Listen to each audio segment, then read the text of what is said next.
பாலும் தெளிதேனும் பாகும் பருப்பும் இவை நான்கும் கலந்தனுக்கு நான் தருவேன் கோலம் செய்துங்க கைமுகத்து தூமணியே சங்கத்தமிழ் மூன்று நீ எனக்கு தா அப்படின்னு. நாளைக்கு விநாயகர் சதுர்த்திக்கு நீங்கள் எல்லோரும் காலையில் எழுந்திரிச்சி 4 மணிக்கெல்லாம் குளித்து முடித்து வீடு வாசல் சுத்தம் பண்ணி விநாயகரை வாங்கிட்டு வந்து வீட்டில் வச்சு அவருக்கு அபிஷேகம் ஆராதனை எல்லாம் செஞ்சுட்டு அதுக்கப்புறம் அவருக்கு நெய்வேத்தியமாக பொரி கடலை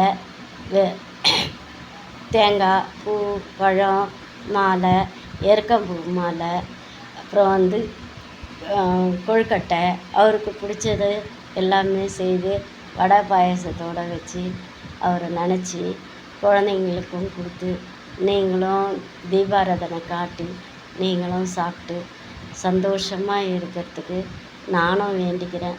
நீங்களும் வேண்டிக்கோங்க. உலக மக்கள் எல்லாருமே நல்லா இருக்கணும்னு சொல்லி வேண்டிக்கோங்க. நீங்கள் நல்லா இருந்தால் நாங்களும் நல்லா இருப்போம், நாங்கள் நல்லா இருந்தால் நீங்களும் நல்லா இருப்பீங்க. இது கடவுள்கிட்ட நம்ம வேண்ட வேண்டிய ஒரு முக்கியமான விஷயம். இப்போது பெண்களுக்கு பாதுகாப்பே இல்லாமல் இருக்குது. இந்த பெண்களுக்கு பாதுகாப்பு யார் கொடுக்கணும்? நாமளே நமக்கு தான் பாதுகாப்பாக கொடுத்துக்கணும். நாம் தான் நம்ம பெண்ணுங்களை தைரியசாலியாகவும் புத்திசாலியாகவும் வளர்க்கணும். இந்த காலத்தில் எந்த ஆண்மகனும் தான் பெற்ற தாயை தவிர மற்றவங்கள யாரையுமே ஒரு பெண்ணாக கூட மதிக்கிறது இல்லை. இந்த பெண் அவ்வளோ இழிவுபடுத்தி பெண் தன்மையை பேசுகிறாங்க, இது பண்ணுறாங்க. கேட்குறதுக்கே கஷ்டமாக இருக்குது.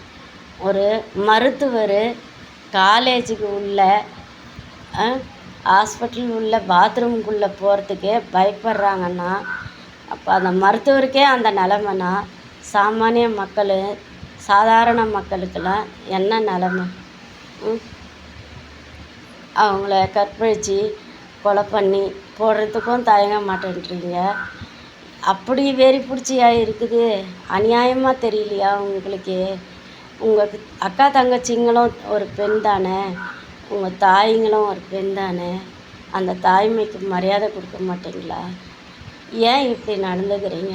ஆண் மக்களே, நீங்களும் ஒரு தாய் வயிற்றுலேருந்து வந்தவங்க தானே.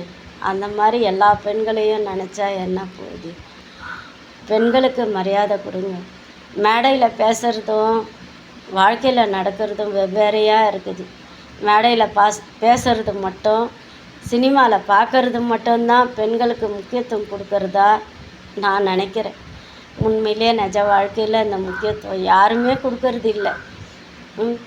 பெரிய பணக்கார வீட்லேயும் சரி, ஏழை வீட்லேயும் சரி, கௌரவம் மரியாதைன்னு அந்த பெண்ணோட இது ரொம்பவும் மோசமாக போயிட்டு இருக்குது.